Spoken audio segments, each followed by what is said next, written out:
Hi everyone, this is Brendan DeSetti from SIIA. Thank you all for joining us today for our newest webinar, Understanding the New E-Rate and its Impact on the K-12 Market. This webinar is being recorded, as you just heard, so anything that's said here will be available online starting tomorrow on our website, siia.net/edpolicyforum. We will have opportunities to ask some questions at a designated Q&A time after both of our speakers have gone. If you have a question in the meantime, you can use the chat box in the lower left-hand corner there to send a message, and we'll be sure to either address it in real time or address it during the Q&A session. We'll also be able to ask questions verbally. If you want to ask a question verbally, please indicate that you would like to ask a question in the chat box, and then we will call on you to unmute your phone during the Q&A time. With that, we'll jump right into it here. A little bit about SIIA. For those of you who are not members, our division here at SIIA is the Education Technology Industry Network, serving and representing more than 200 member companies in the digital content, online learning services, and other education technologies across the K-12, post-secondary, and K-20 sector. A lot of member benefits for being a member: business development and networking, thought leadership, education policy and advocacy, and what this webinar is part of our actionable K-20 market intelligence, actually looking at what are the policies, programs, regulations that are impacting your business and delivering that to you in a way that you can use it to make strategic business development decisions. Do a couple of images there from our different programs that we offer to our members. The Innovation Incubator program is an award program for new and upcoming technologies and services. So if you have an innovative idea, please feel free to apply to that, where our next competition is coming up in December. And of course, the SIIA Cody Awards is our biggest competition that we offer here at SIIA. I'll also point to our market surveys. For those companies out there who take part in our U.S. EdTech market surveys, you can have access to that, and it provides a great snapshot of what is taking place in the marketplace today and where it might be headed in the future.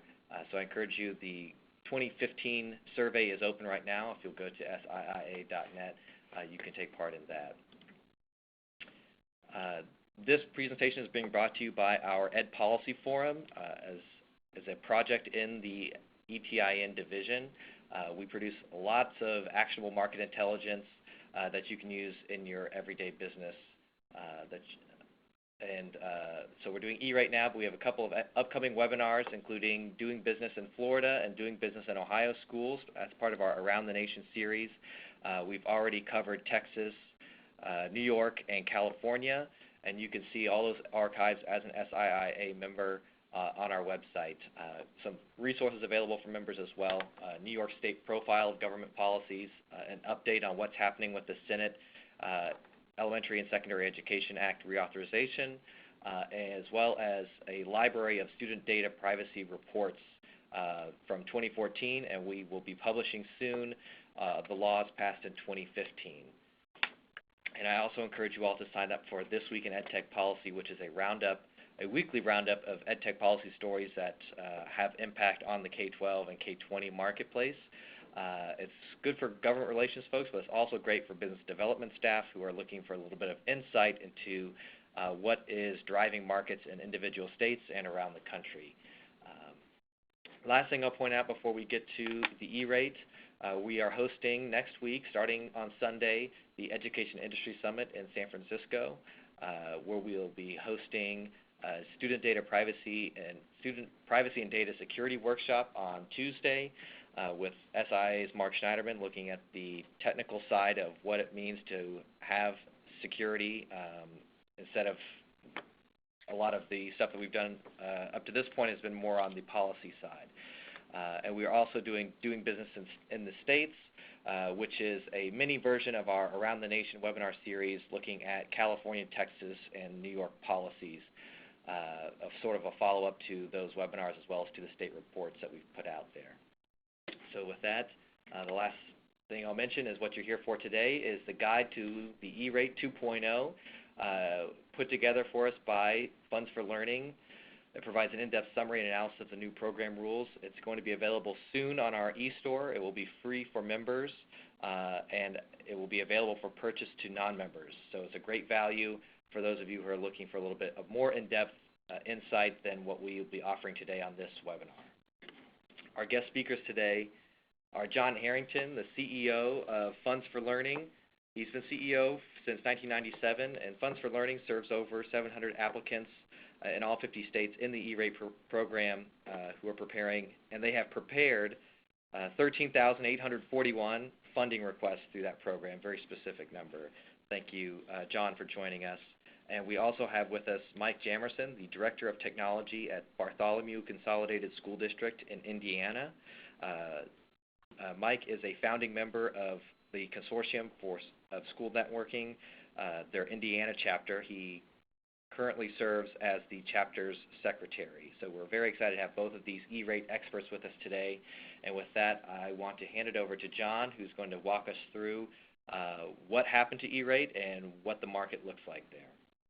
Great, thank you. And thank you all for joining us. I really appreciate SIA hosting an event like this for a topic that I think is vitally important, and not just for students, schools, and libraries, but for the entire ecosystem that serves this important community. And my goal today is to give you some additional insight about the changes to the E-Rate program and the impact that is having at a macro level in schools and libraries nationwide. Just to give you a little background on the E-Rate program, it is a product of the 1996 Telecommunications Act. Since 1998, it has been providing support for Internet access, data communications, on-campus connectivity. Back in 1998, there wasn't such a thing as Wi-Fi, but that certainly today is a major emphasis of the program. The FCC oversees this program. It supports almost 52 million students at 111,000 school sites nationwide. If you look on your phone bill, you'll notice a universal service charge. A portion of that fee goes in to support the E-Rate program. The E-Rate program support itself comes in the form of discounts. So many times you'll hear a mention of an E-Rate discount. The discounts range from 20% all the way up to 90%, and that discount is calculated based on the eligibility of students for free and reduced price lunch. Discount rates also vary slightly based upon the location of the school or library and also the type of services that are being requested. There is additional higher discount for telecommunications and Internet access services.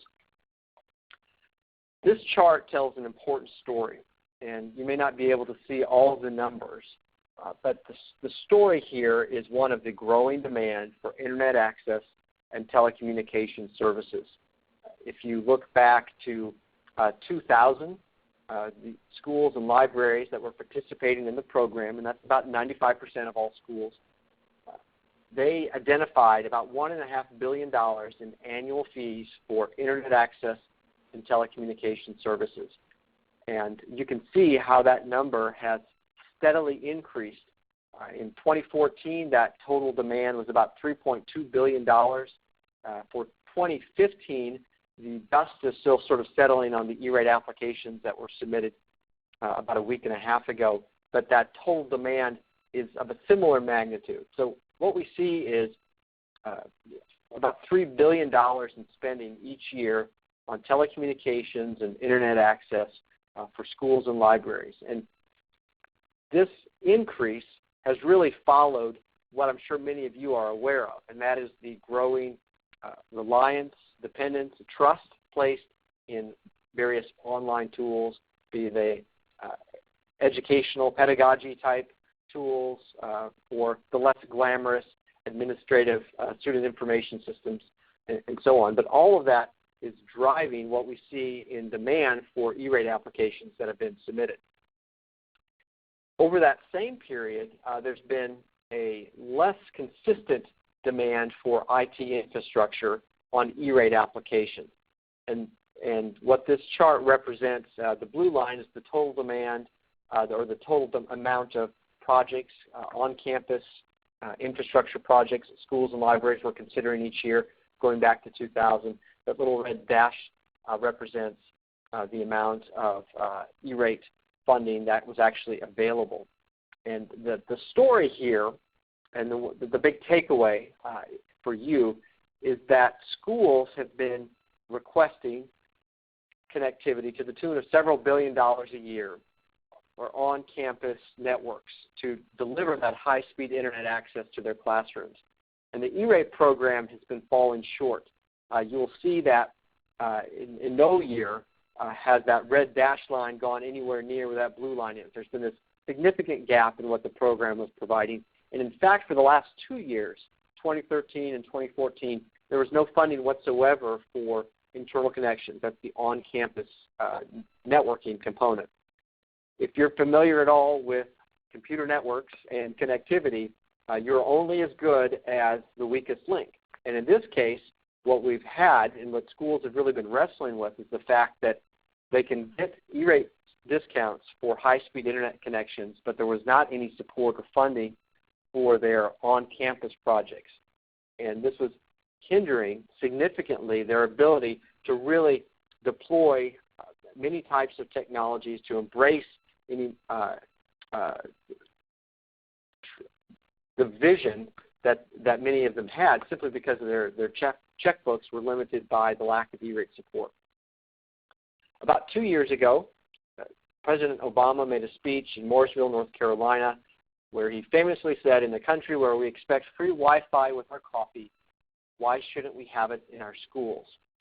And with that was set in motion, about really a process that culminated about 10 days ago in the 2015 E-rate filing window. And this filing window looks very different than prior years. For starters, the E-rate program's budget has been increased. When the program first started, it was set at $2.25 billion each year, and that has remained essentially flat until now. It was increased last December to $3.9 billion a year. Now, that number is important. It's important because those additional dollars restore funding for the on-campus connectivity piece that's been missing. They have also, at the FCC, began a process of loosening the regulations to allow schools themselves to own their wide area networks. One important change that is significant to schools, may or may not be significant to you, is that support for telephone service is being phased out of the E-rate program as a part of the reform efforts that have taken place. This increased support in terms of the $3.9 billion and these loosened regulations has one very important impact, and that is that we are now looking at a new list of goods and services that qualify, a new expectation, if you will, for schools and libraries and what they will receive. The very bottom line is that you have increased bandwidth now, or you will very soon, going to about 110,000 schools. So you've got schools and libraries continuing to request high-speed connections to their buildings. And now you've got, over the course of the next 5 years, a commitment from the FCC to provide up to $7.5 billion in additional support to help fill in that gap for the Wi-Fi networks and those other critical pieces. We've seen just last year that the average spending was about $147,000 per site for on-campus projects. Our preliminary look at the 2015 numbers indicates that about a $234,000 on average request from applicants. And this represents an 80% uptick in on-campus projects. If you talk to internal connections vendors, folks that are selling data cabling or data switches, they will tell you that this year has been a banner year.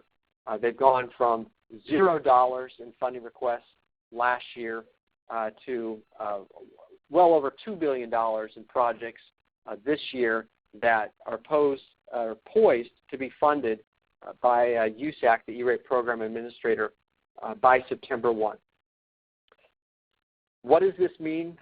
This means that we expect to see networks being deployed as early as this summer and certainly this fall on a scale that has not been seen. In one school district, you might see a technology initiative. Hey, we're gonna go out and we're wire all the middle schools this year, and you see pockets of that from year to year to year.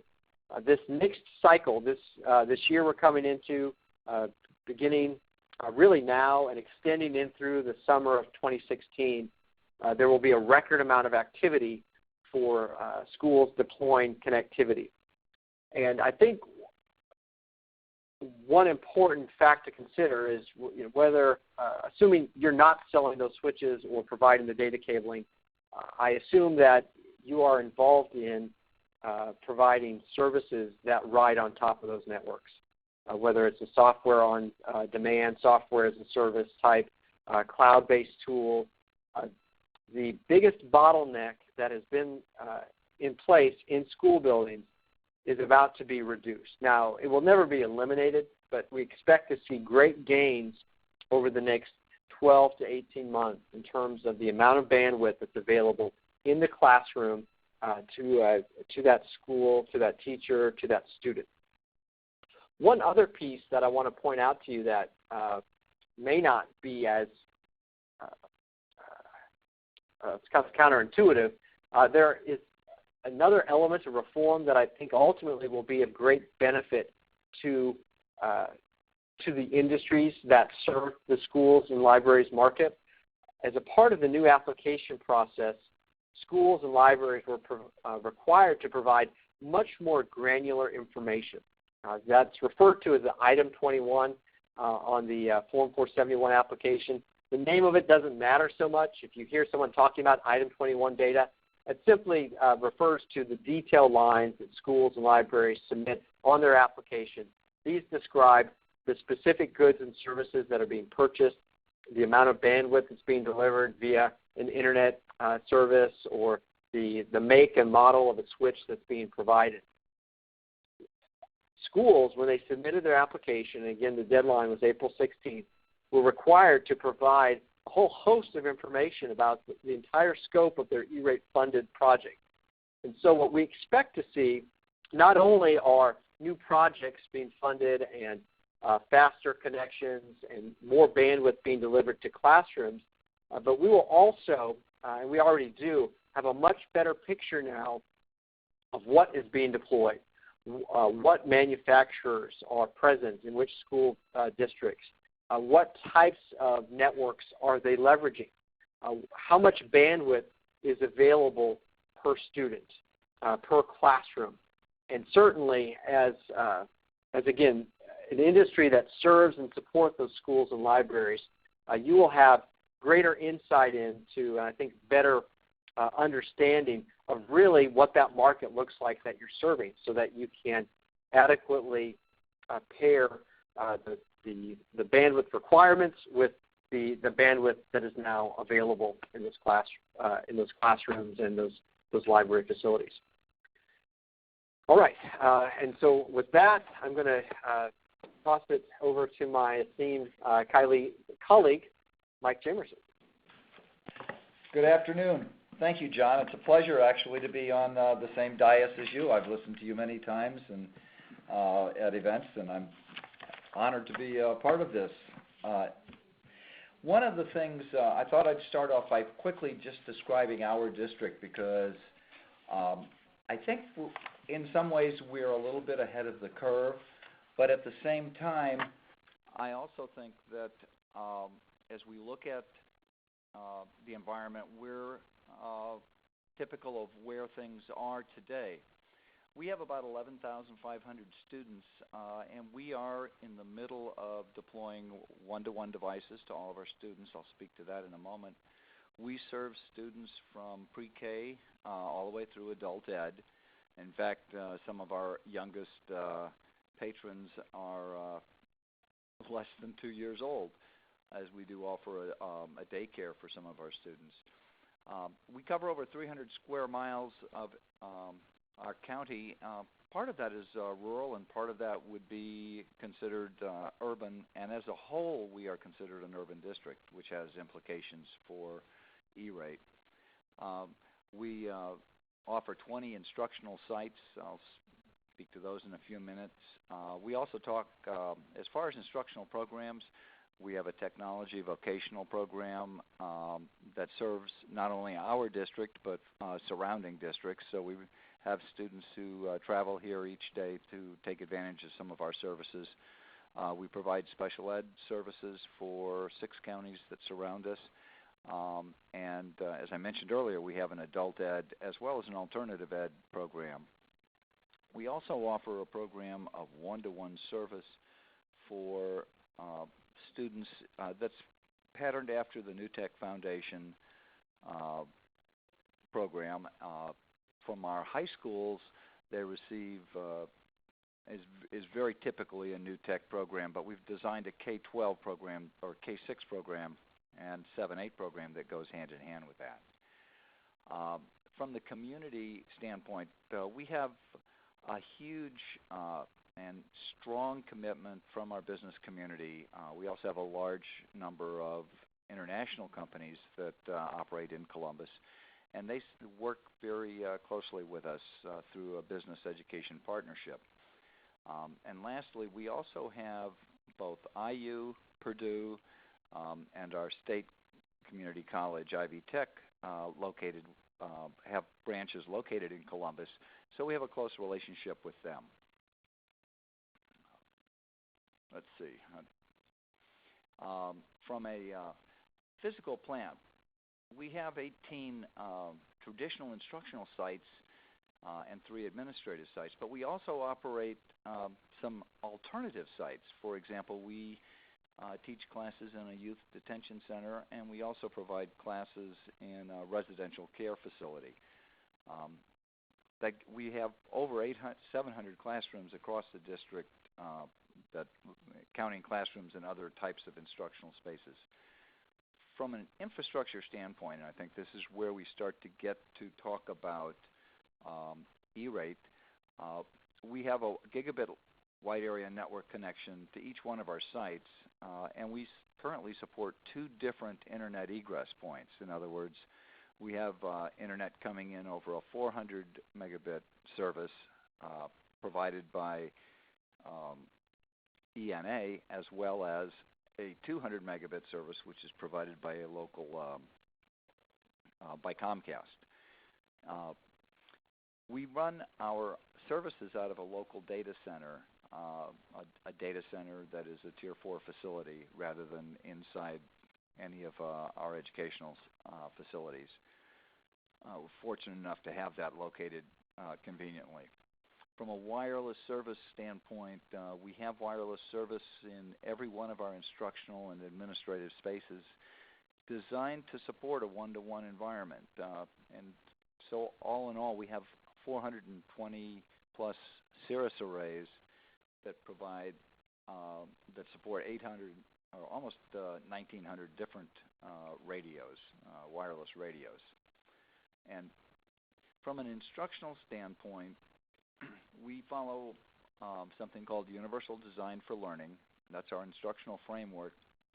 And the important part about that, and I think perhaps what relates back to your particular products, is that when we speak to Universal Design for Learning, we have an emphasis on multiple means of how we engage our students, how we represent the material to them, and how they express their learning. So it gives us an opportunity to use a wide variety of types of media, whether it's video, whether it's audio, whether it's accessed from the network.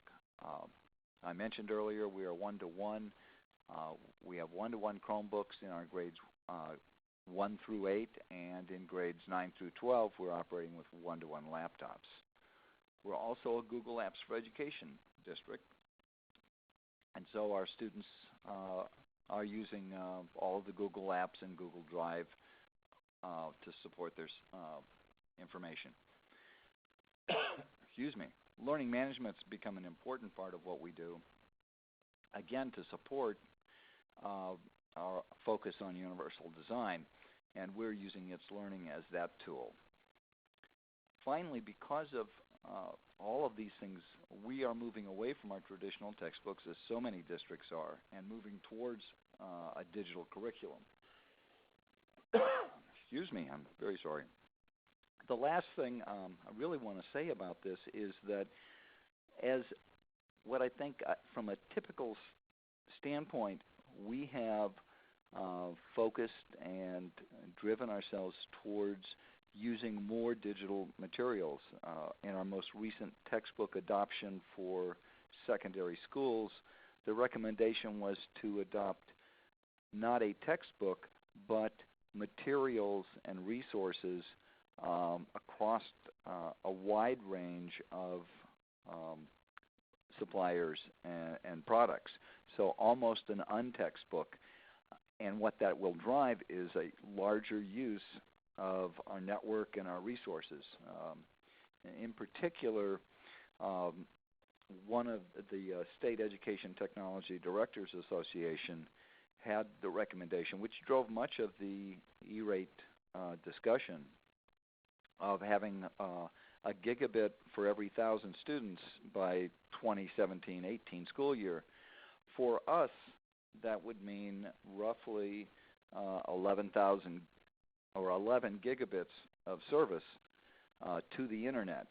So that gives you a sense of how much data we anticipate needing and the kinds of access that we expect our students to use, whether it's strictly streaming video or audio, or it's collaboration such as with Skype, which our students are regularly doing, or other tools of that nature.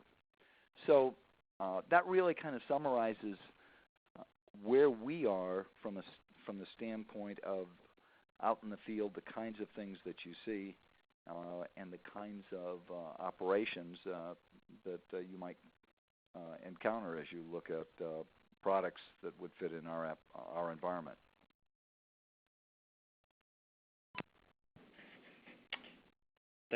Thanks, Mike. Can you also just address, so you talked a little bit about where you are right now, where you and your are looking to go, especially with funds?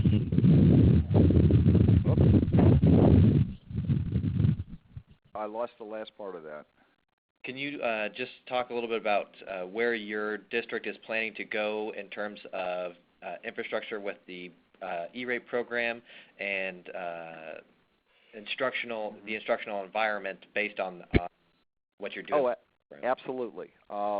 We will, well, first of all, we'll be taking advantage of the Category 2 next year. This year was, we're a little bit further along the curve than many districts, I think. Our wireless infrastructure is relatively young, 2, 3, 4 years old in most of the buildings. And so taking advantage of Category 2 really wasn't important to us this year. We'll be looking to double and redouble our internet access speed, as well as upgrading our network from the standpoint of switches and those kinds of items. So those are the kinds of things that we think are going to be important as we in the coming years. Right now, we're spending roughly just a little over $250,000 for our network and internet access, and we have probably $1.5 million invested in our wireless throughout the district. So I think that gives you a little bit of a sense of where we are and where we will be going in terms of maintaining that and increasing that, because we see a continued need for faster speed over the next few years as we build out and deploy more pieces of that online types of software. Thanks. And we have a question here from our audience. So I think, John, this might be a good one for you to touch on. What type of support does the E-Rates for professional development opportunities? And Mike, if you want to follow up with what your district is doing with professional development for teachers for technology use. Yeah, well, the short answer is the E-Rate program does not provide support for professional development, and that is a real challenge. It's been very interesting for me to watch, having done this now since the beginning. The discussions we were having 18 years ago were, number one, about getting a connection to a media center or something like that. We're no longer talking about connections. We're talking about capacity, and the fact that there needs to be much more capacity deployed. And of course, we're no longer talking about just connecting some corner of a library, but we're really talking about entire school buildings. And as Mike just described, you've got scenarios where a school district now is saying, "Hey, let's open this up. Let's not define what classroom textbooks look like. Let's not, I think it's very wise not to jump one way or another. Say, oh, it's all about iPads or it's all about textbooks. But this open posture, having the connections in the school building, gives you that option. But for all of those resources to be used effectively and to actually move the dial in terms of educational outcomes, behavioral, and all that other stuff, you've got to have the professionals that are well equipped. And probably the biggest game changer for me was when the light bulb just turned on, when someone really pointed out to me the difference between being a true digital literacy. Was not just knowing how to turn a computer on or play an Xbox. And I think one of the areas that there needs to be education done at the leadership level of school districts is the level of professional development that's required. Because this isn't just because your teachers know how to use Facebook, does not mean that there's going to be a good educational outcome. So I'll let Mike can talk to this probably far more intelligently than I can. I can just say I know that it's critical, more critical than ever, but the E-Rate program does not provide funding for traditional types of professional development for educators. Mike? Yes, that's true. In fact, there used to be educational technology funding that came through the Enhanced Education Through Technology component of the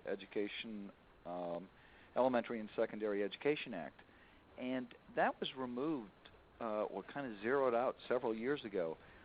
The legislation that's currently moving its way through Congress looks like it will provide more support for professional development.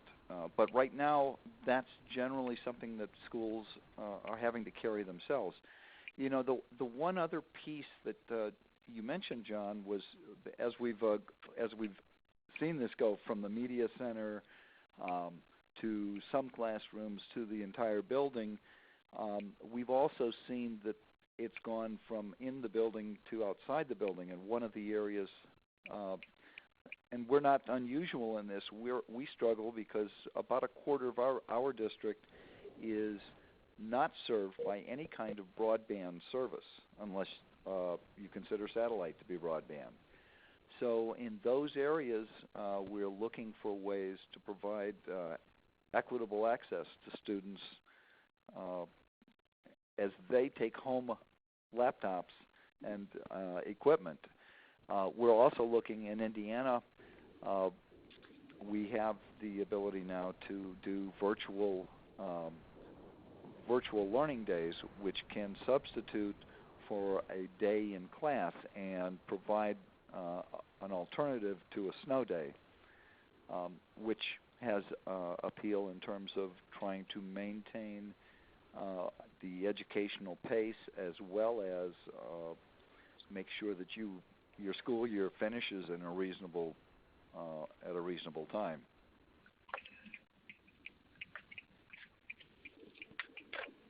Thank you, Mike.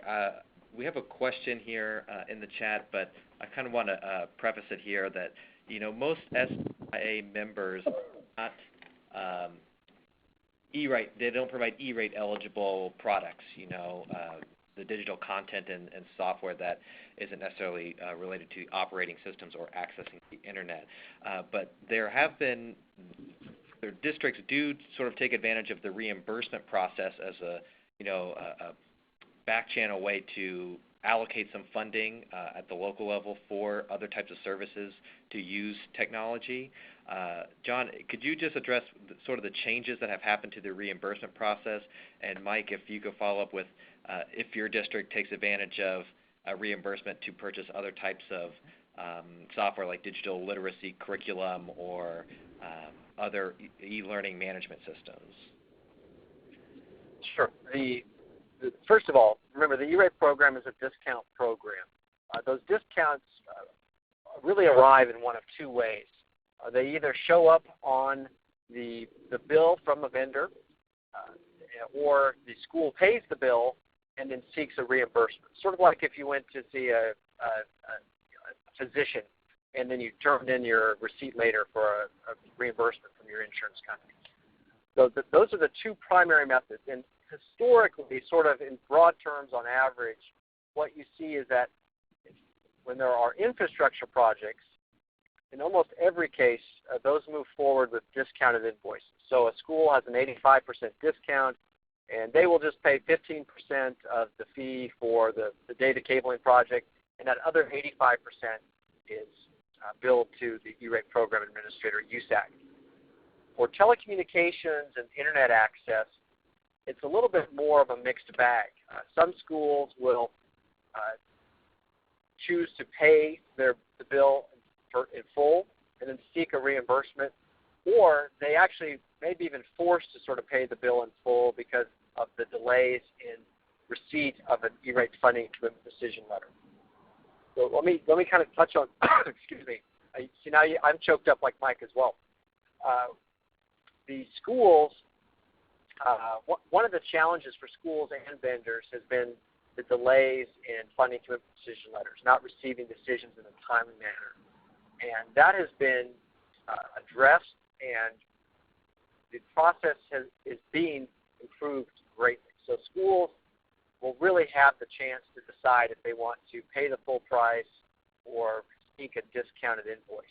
In many cases, for services that are necessary, for example, a telephone service or a wide area network, we encourage the school districts that we work with to pay the full price for that service because it's mission critical. If that wide area network goes down, bad things happen. So they actually need to have that connection there. We encourage them to budget the full price for that service. When they do that, then they do receive funding for it, then they are allowed to seek a reimbursement.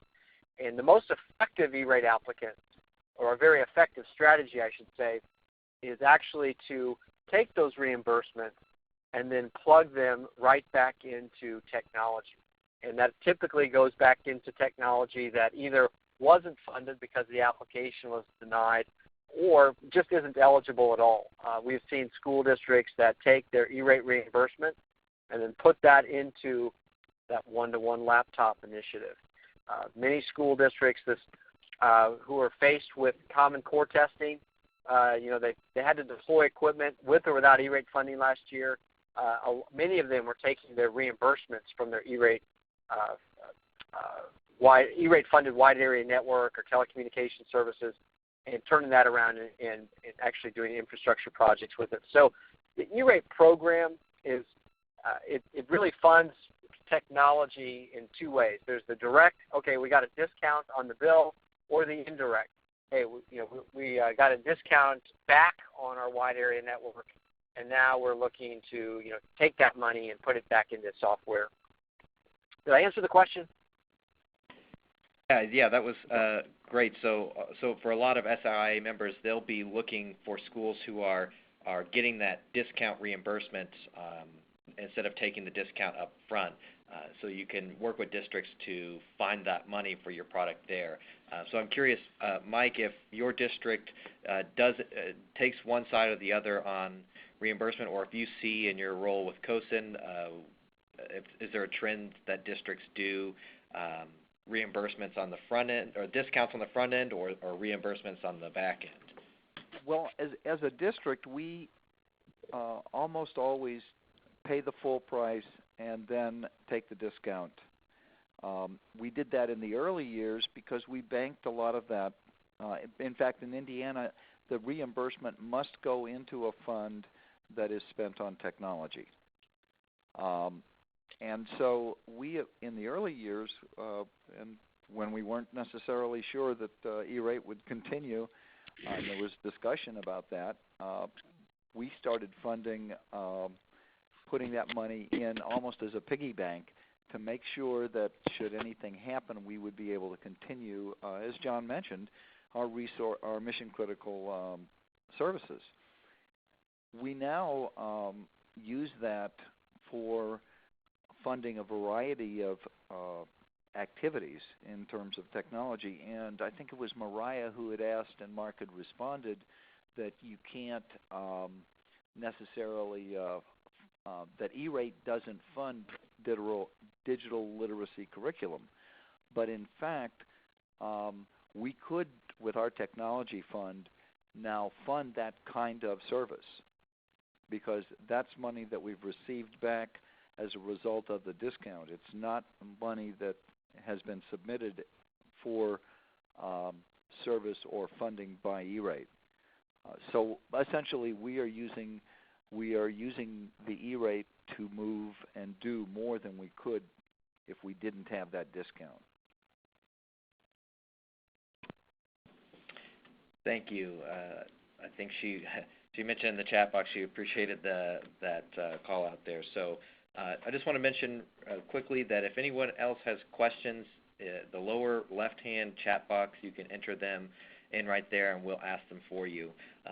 In the meantime, I do want to ask John, with the new E-rate, the 2.0, the addition of caching and caching support has come in. Could you just talk a little bit about that? Because I don't believe that was an allowable service under the previous rules. Is that right? That's correct. They really did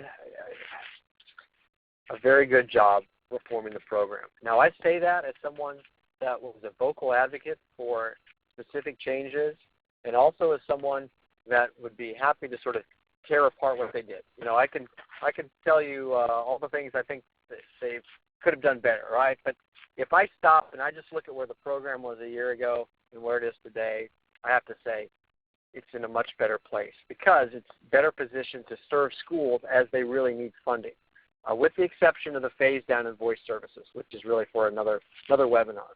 One of the things they did right, is bringing back into the fold caching services.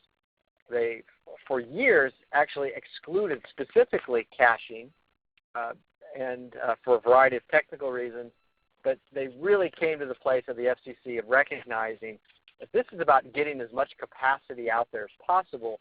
We have to start looking at ways to do so. And obviously caching is a significant opportunity when you're streaming one video 1,000 times. It makes much more sense from a capacity standpoint to just download that video once to a local server on the school district's wide area network, and then have it deployed, locally, if you will, rather than every time going out and pulling that content down. So caching now is eligible. We have seen that just a small percentage. I don't have the percentage right in front of me, but it's not a huge number. But there are tens of millions of dollars of requests for caching equipment, and I think that will build.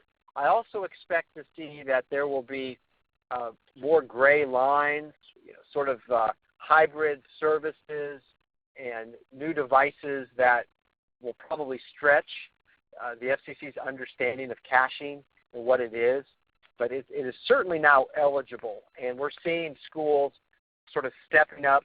And, Mike, I thought it was interesting what you said about your own particular situation, that this year you were able to sort of sit on the sidelines for the on-campus piece. And I think that, I know anecdotally from the clients that we work with, the demand this year for E-rate dollars is almost sort of like a reverse. You can almost sort of tell who wasn't there by who was submitting applications this year, and those that were waiting, you could tell they had a little bit more mature infrastructure. But as we get sort of leveled out over the next year or two, I think what we'll start to see then is a more sustainable rhythm to these applications, and I think also schools will become more sophisticated in their applications and in their designs, because it's, I sort of liken it to the way a car, right? It's like I'm still young enough to remember when you could kind of like tinker on a car, change the oil and do some other things, but now, because of the great gains that we have in fuel efficiencies and all this other stuff, which is wonderful, you really can't touch a car without a computer.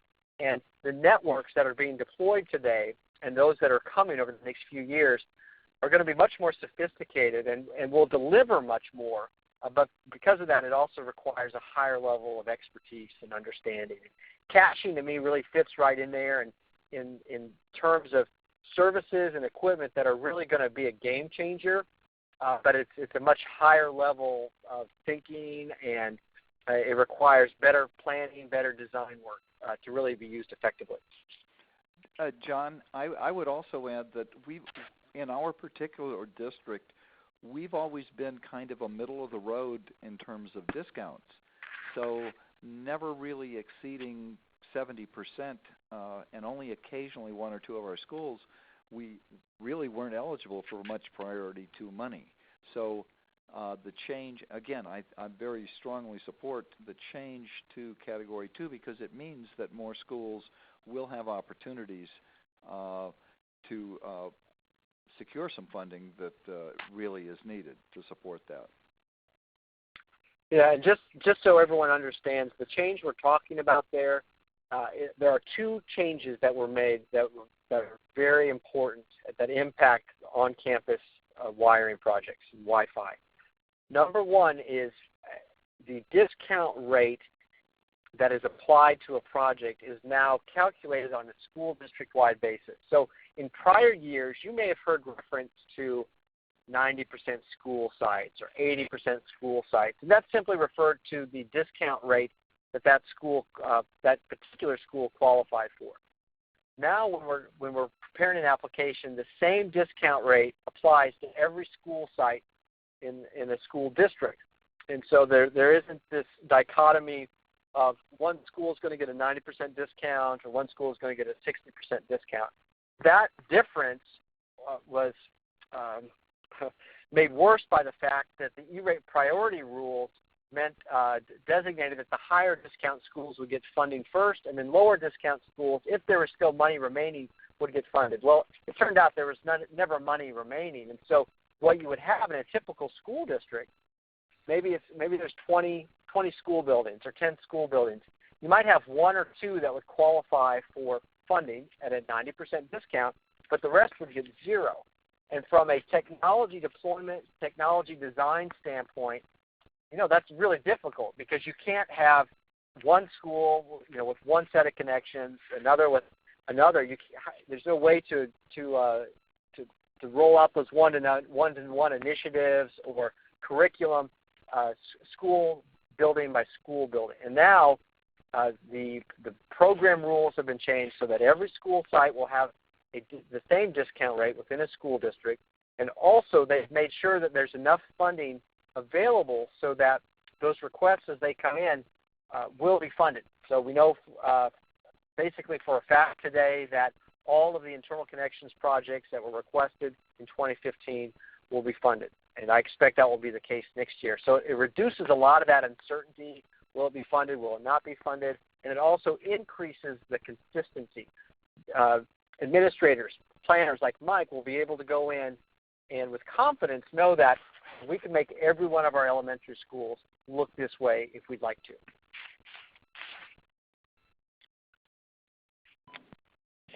Thanks, John. And you mentioned how this has helped you stretch the dollars, and there's been the influx in E-rate funding as well.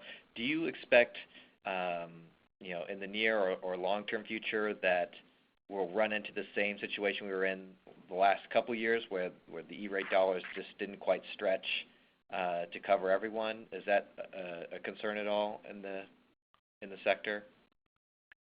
Yes, but we're several years away from it.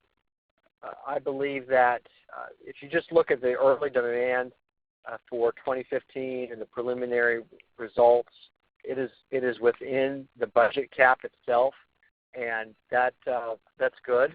I don't think it will stay there. You know, that chart I had that showed the growth in internet access, telecommunications, that's going to continue.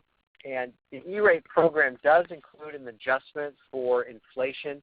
However, that inflation growth factor outstrips the internet access and telecommunications growth factor. So I'm not worried about that today, and I'm probably not worried about it for 2 or 3 years. It will happen. You know, right now we're all just sort of breathing such a sigh of relief that there's actually a restoration of the funding for on-campus projects, and it looks to be there for the next few years. But I'm not as worried about that. That's definitely out on the horizon, but it's not something that we expect we're going to have to deal with for at least a handful of years, 2 or 3, likely. Hopefully. And my last question here would be, do you expect any sort of minor updates or revisions to these rules? I know you were talking about caching being sort of an evolving term and subject, and there's still some gray areas. Do you expect a revisit? I know there's not going to be a wholesale redo like we just had, but some smaller things coming out that we should be aware of? Yes, and again, this is where I would credit the advocacy efforts of the industry groups, the education, ed tech community has really helped set a tone and a posture, I think, that, hey, you've got to be, this is an ongoing discussion. This isn't something that's once and done, we've solved it. It's more of a discussion. What do these technologies look like? How are they evolving? And I also give credit to the FCC for themselves recognizing that. In the report and orders that were released, they talked about the need to revisit these. And the fact is that the technology will not let them ignore it. And we know from history that, I alluded to it earlier. In 1998, when the program first began, there was not such a thing as Wi-Fi. And look how, that has now revolutionized, what connectivity looks like in classrooms and school buildings. And the technology, I just know, is not going to let the program rest too long. So I expect that the FCC will be adjusting it, revising it. We are, Funds for Learning, submitting comments tomorrow to the FCC, encouraging them to roll back the phase down in voice services, encouraging them to keep the discounts for telephone service. And the FCC is open, they've asked for that type of input. So everything we see is that there's a willingness and an openness at the FCC to continue to revisit this, to look at this, not to reopen it all up and recast all of it, but certainly refine the program and what it looks like. And a lot of that work comes through vendors. And if you have a software product, for example, that you think helps all of this, helps further the cause, it may be a good idea to go in there and talk to the FCC. Chances are they don't know about it, simply because they got a lot on their plate. And that type of education advocacy work can really be valuable to the extent that there are services and tools that will help the connectivity needs of schools and libraries. Yeah, and if I can take off my school district hat for a moment and put on my COSA national hat, I can also say that we're very actively involved with this, and some of the conversations that we're having are about extending support and services to help cover those issues, those areas that aren't serviced, so that we can extend access outside of school. I mentioned earlier our quarter of the county, but we're fortunate that we're in the Midwest as compared to some districts that have maybe hundreds of miles from local service. So I think those are some other areas that we're going to continue to see some changes in. Yeah, I think that, a lot of this reform is about eliminating, reducing bottlenecks, the inhibitors, and getting the bandwidth in the classroom was a big one. The next one is, as you said, Mike, you give a student that, if that iPad, that device replaces the book, that's fantastic. However, a typical textbook works when you take it home. Mm-hmm. And, to ask a student now to use this device, but yet they only have access to their textbook, or their textbook becomes limited when they leave the school campus, is a real limiter for how these technologies can really be utilized. So thank you for pointing that out. Thanks to you both. We're at the end of our hour here. If you could each take just 30 seconds and one recommendation for education service providers who aren't necessarily E-rate eligible, but how can they best position themselves to serve schools and to work with their school clients through the E-rate program or just through technology? John? Yeah, I think that first of all, being educated, I think that I really appreciate, again, SIA putting together this E-rate guide. We all have a role in this, and the whole "it takes a village" thing is a little cliche-ish, but it's so true. And I ultimately believe that education, I'm glad I get to do what I do, right? I've got a mortgage to pay and kids to raise and all that kind of stuff. But I'm really glad that I get to do something that I think directly impacts our society, right? Education. So at a certain level, we all have bills to pay and that sort of stuff, but just recognizing that there is a bit of a higher call in all this. And so understanding the basics of the E-rate rules. You don't have to be an E-rate consultant like me and live, breathe, and E-rate rules, certainly. But just understanding the basics. The program supports connectivity. Understanding now that schools will have much more bandwidth. And in many cases, they don't have Mike Jameson on board to strongly guide, to strongly lead their school district. And so they're going to have technologies and tools that they're teetering on the risk of not being able to utilize effectively, or they're really struggling with, what do the teachers do now with this? And just recognize that when you are working with these schools, when you're approaching them, that's sort of the environment that they're in. There's this great opportunity, but there's big risks involved, not just, obviously for the students themselves, but making sure that this is done well and effectively so that they can continue to deploy these technologies and make them even better. I think I would echo all of that. I would say recognize that there is access, recognize the importance of all of those modalities, video, audio, the collaboration, and recognize that this is a fundamental change in how students learn, that learning truly will take place everywhere, not only any time but anywhere. And so these are important ways. These will change how teachers think about constructing instruction and delivering that instruction. Great, and thank you both for coming out here and speaking with us today, provided really great insights. I want to just remind everyone who's on the webinar that we will soon have available the new guide to the E-Rate 2.0, available courtesy of Funds for Learning and SIIA on our e-store. When it's up, I'll send a reminder to everyone who's on this webinar today that you can download it. It's free for members and available for purchase, or will be available for purchase to non-members. Thank you again. to John and to Mike for joining us today, and I put their contact information up there. If you all have questions, you can follow up with them. So thank you all very much, and have a great day.